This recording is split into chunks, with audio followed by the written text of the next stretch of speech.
Hello and welcome to the short Vort on Parsha Shemini. In Perek Yud, Pasuk Beis, the Pasuk says, "Vateitzei Hashem, a fire went out from before Hashem, Atochal vayamusu lifnei Hashem.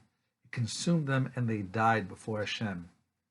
We're talking here about Nadav and Avihu, these great sons of Aaron, nephews of Moshe Rabbeinu, and they died on a day that should have been joyous for the Bnei Yisrael. It was the day of the sanctification of the Mishkan. It was in Aleph Nisan, the month that we're in now.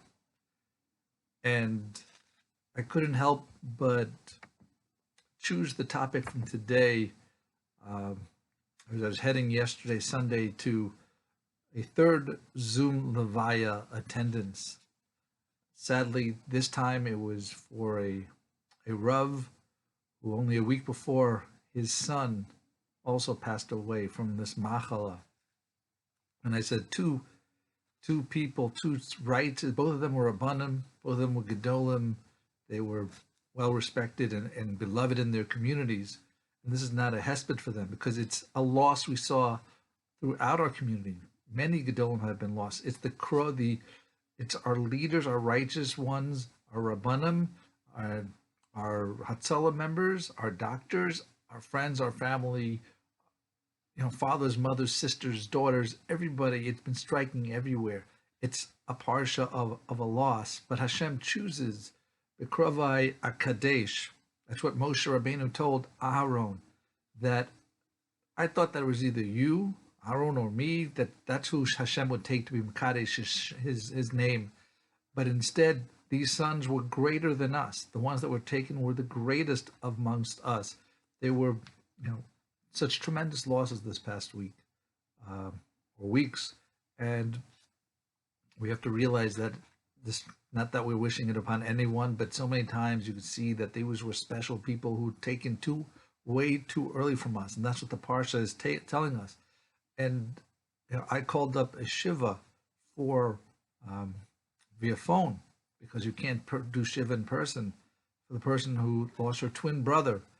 And I told her, I said, I have no words. And she was keeping up a supportive spirit, which I contribute to a Vayidom Aaron, that Aaron reacted to the loss of two of his sons. She took it with what she had to, and she told me to be mispal for her father, who was also sick, and unfortunately he didn't make it. But Vayidom, that she was silent, at least in public, and it's something for, Aaron was rewarded. That Aaron was rewarded for her silence. That he was given the next few psukim, pasuk 8 in Perek Yud, that he was the only one commanded regarding not to come intoxicated as a Kohen. It wasn't done through Moshe Rabbeinu. Hashem spoke to Aaron that by acting this way, and the fact is, you're allowed to cry. According to Rashi, says how talks about Vayidom Aaron, how he acted, and he was silent in this loss and went about his business. But Ramban gives a different approach that I hadn't seen before. Ramban said he was crying a lot, and then he stopped. And for this change in attitude, that's what he was rewarded for. Words can't discuss what's going on here, but we have to take a lesson, a positive lesson.